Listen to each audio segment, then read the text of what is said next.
Pengertian pengelolaan pembiayaan pendidikan. Pengelolaan berasal dari kata manajemen atau administrasi. Manajemen merupakan sebuah seni dan ilmu perencanaan, pengorganisasian, penyusunan, pengarahan, dan pengawasan sumber daya untuk mencapai tujuan yang sudah ditetapkan.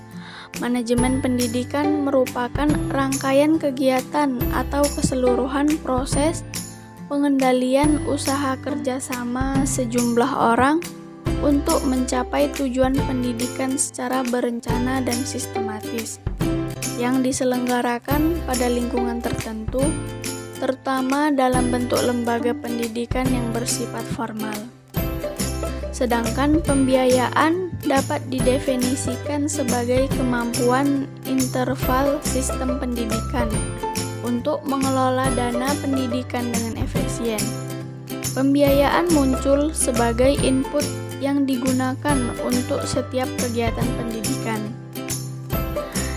Maka dapat didefinisikan bahwa manajemen pembiayaan pendidikan adalah segenap kegiatan yang berkenaan dengan penataan sumber, penggunaan, dan pertanggungjawaban dana pendidikan di sekolah atau lembaga pendidikan. Keuangan dan pembiayaan merupakan salah satu sumber daya yang secara langsung menunjang efektivitas dan efisiensi pengelolaan pendidikan. Dalam pengimplementasiannya, sangat menuntut kemampuan untuk merencanakan, melaksanakan, dan mengevaluasi serta mempertanggungjawabkan pengelolaan dana secara transparan kepada masyarakat dan pemerintah. Keuangan dan pembiayaan sangat menentukan ketercapaiannya tujuan pendidikan yang memerlukan sejumlah investasi dari anggaran pemerintah dan dana masyarakat.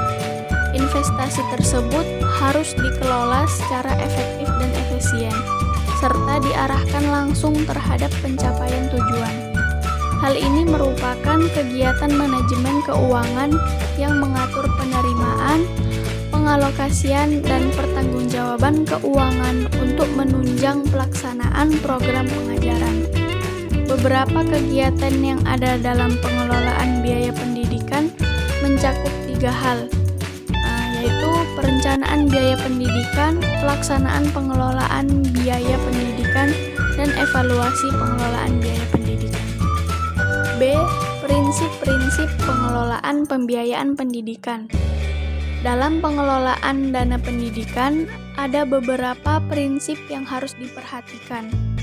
Nomor 48 tahun 2008 pasal 59 dan Undang-Undang nomor 20 tahun 2003 pasal 48 antara lain. Yang pertama, prinsip keadilan.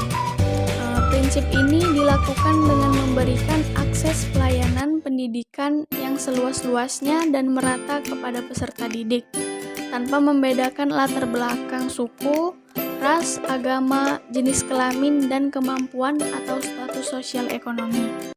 Yang kedua, prinsip efisiensi.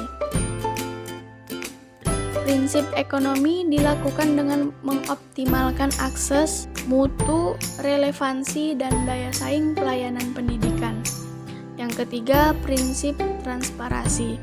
Prinsip ini dilakukan dengan memenuhi asas kepatutan dan tata kelola yang baik oleh pemerintah daerah, penyelenggaraan pendidikan yang didirikan masyarakat, dan satuan pendidikan sehingga sebagai berikut. Dapat diaudit atas dasar standar audit yang berlaku dan menghasilkan opini audit yang wajar tanpa perkecualian. Dapat dipertanggungjawabkan secara transparan kepada pemangku kepentingan pendidikan. Yang keempat, prinsip akuntabilitas publik. Prinsip ini dilakukan dengan pertanggungjawaban atas kegiatan yang dijalankan oleh penyelenggaraan atau satuan pendidikan kepada pemangku kepentingan pendidikan, orang tua, pemerintah. Ada 3 pilar utama yang menjadi syarat terbangunnya akuntabilitas. Yang Yang pertama, adanya transparansi para penyelenggara sekolah dengan menerima masukan dan mengikutsertakan berbagai komponen dalam mengelola sekolah. Yang kedua, adanya standar kinerja di setiap institusi. Yang ketiga, adanya partisipasi untuk saling menciptakan suasana kondusif dalam menciptakan pelayanan masyarakat dengan prosedur yang mudah, biaya yang murah, dan pelayanan yang cepat. Yang terakhir, prinsipnya adalah prinsip efektivitas. Prinsip ini seringkali diartikan sebagai pencapaian tujuan yang telah ditetapkan. Menurut Garner 2004 mendefinisikan lebih dalam lagi, karena sebenarnya efektivitas tidak berhenti sampai tujuan tercapai, tetapi sampai pada kualitatif hasil yang dikaitkan dengan pencapaian visi lembaga. C. Sumber-sumber pembiayaan pendidikan. Yang pertama, APBN dan APBD merupakan biaya langsung yang terkait dengan pengajian guru, administrator, staf sekolah, pembelian peralatan, materi pembelajaran dan gedung sekolah.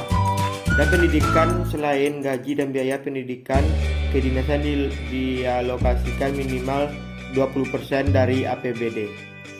Dan APBD berasal dari APBD provinsi dan APBD kabupaten atau kota. Dana tersebut tergantung pada kemampuan keuangan pemerintahan setempat dan daerah lain. Dana pendidikan yang berasal dari APBD diperuntukkan sama dengan dana yang berasal dari APBN, yakni bisa untuk pendanaan rutin dan untuk pendanaan pembangunan, tergantung pada kebutuhan sekolah.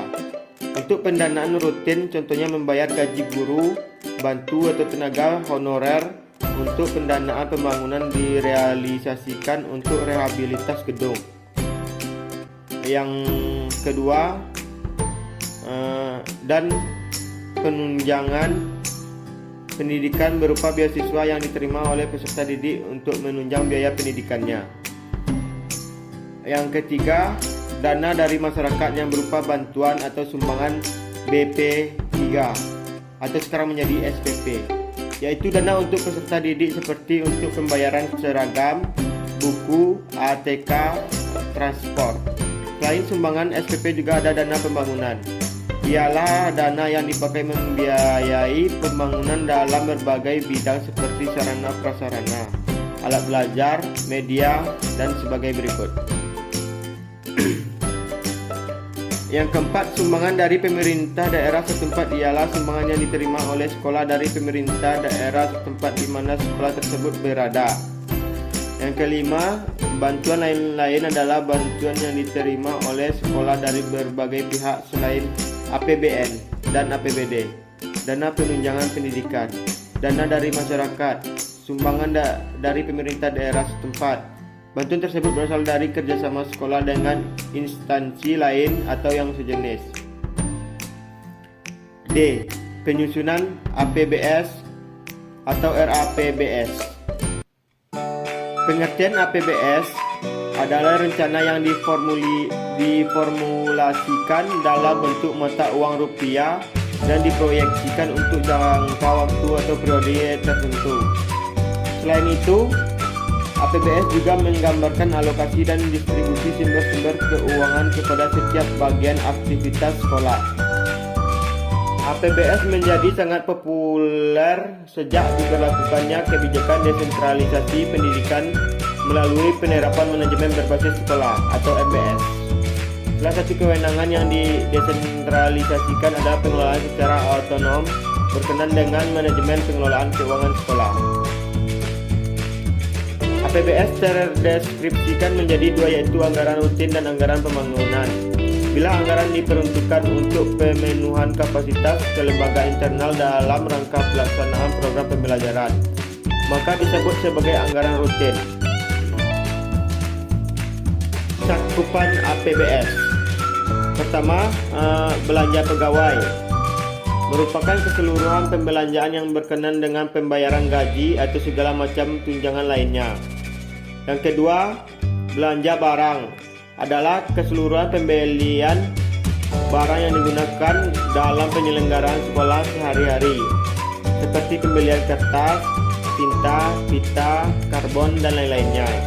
Yang ketiga, belanja pemeliharaan, yang berarti keseluruhannya pemeliharaan barang-barang atau kekayaan milik sekolah, seperti gedung, kendaraan, perabot, rumah tangga, dan lain-lainnya.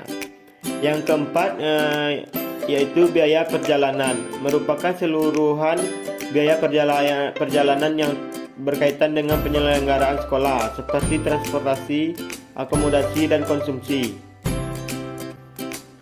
Hal-hal yang perlu diperhatikan dalam penyusunan RAPBS. Yang pertama yaitu asas kecermatan. Anggaran harus dipikirkan secara cermat, baik dalam hal penjumlahan, pengurangan, perkalian, dan pembagian, sehingga dapat efektif dan terhindar dari keliruan dalam perhitungan. Selanjutnya, asas terinci. Penyusunan anggaran dirinci secara baik sehingga dapat dilihat rencana kerja yang jelas serta dapat membantu unsur pengawasan. Yang ketiga yaitu asas keseluruhan. Anggaran yang disusun mencakup semua aktivitas keuangan dari suatu organisasi secara menyeluruh dari awal tahun sampai akhir tahun anggaran. Yang selanjutnya asas keterbukaan. Asas keterbukaan yaitu semua pihak yang telah ditentukan oleh peraturan atau pihak yang terkait dengan sumber pembiayaan sekolah dapat memonitor aktivitas yang tertuang dalam penyusunan anggaran maupun dalam pelaksanaannya. Yang kelima yaitu asas periodik. Asas periodik adalah pelaksanaan anggaran mempunyai batas waktu yang jelas. Yang terakhir yaitu asas pembebanan. Asas pembebanan ini dasar pembukaan terhadap pengeluaran dan penerimaan anggaran. Perlu diperhatikan kapan suatu anggaran pengeluaran dibebankan kepada anggaran atau suatu penerimaan menguntungkan anggaran, perlu diperhatikan secara baik.